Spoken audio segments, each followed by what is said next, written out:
Hey guys, welcome back. Hopefully you had a chance to read Frederick Douglass and do the write-up.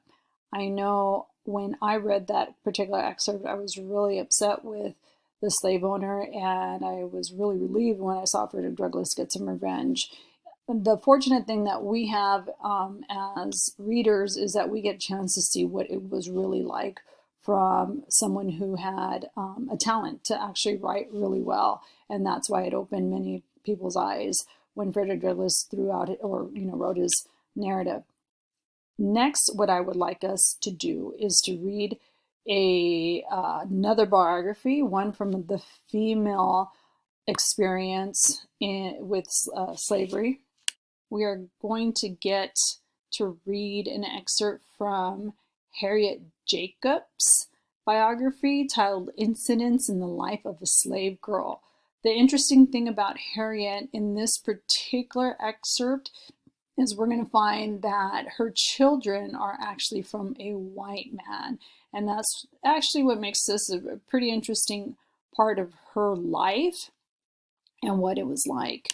Okay, in this particular area, I want us to do the same thing that what we do or what we have done in class, which is we first read the author's background and we take notes. We find out about them a little bit before we actually get into their either poems or their stories, in this case, her biography, and in this particular case, their excerpt. What I want you to recognize, though, in this one is this area right here. Let's read it together really quick. It states, numerous characters are mentioned in this selection, and because the excerpt is from the middle of the book, it's not always clear who they are. The idea is that you guys have to remember that these are little pieces of the entire biography. So we don't know all the characters based on the fact that they were probably introduced in the beginning of the biography. So it states, some are never given names. Study Jacobs' biography on page 550, which you guys should do prior, which is the first page, and then match the characters in the narrative and the actual figures in Jacobs' life. Pay attention to the background paragraphs that precede each part of the selection.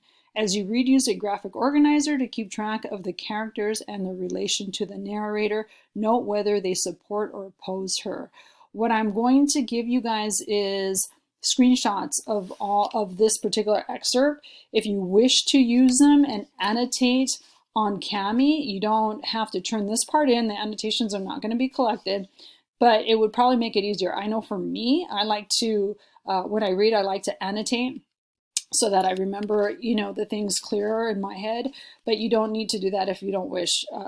But if you do decide to do that, you may want to use this part of this area about the characters when you don't know who's who, is to start writing them down or annotate them in your on Cami if you wish, and then that way you can figure out who's who. Okay, what I'm going to have you guys do is go ahead and you're going to read the introduction, take some notes. You're going to read the excerpt. After you're done, your assignment is going to be to turn in the comprehension questions that we have at the end. Okay, so I'm going to select which ones you guys are going to do, and that's going to be what you will be turning in.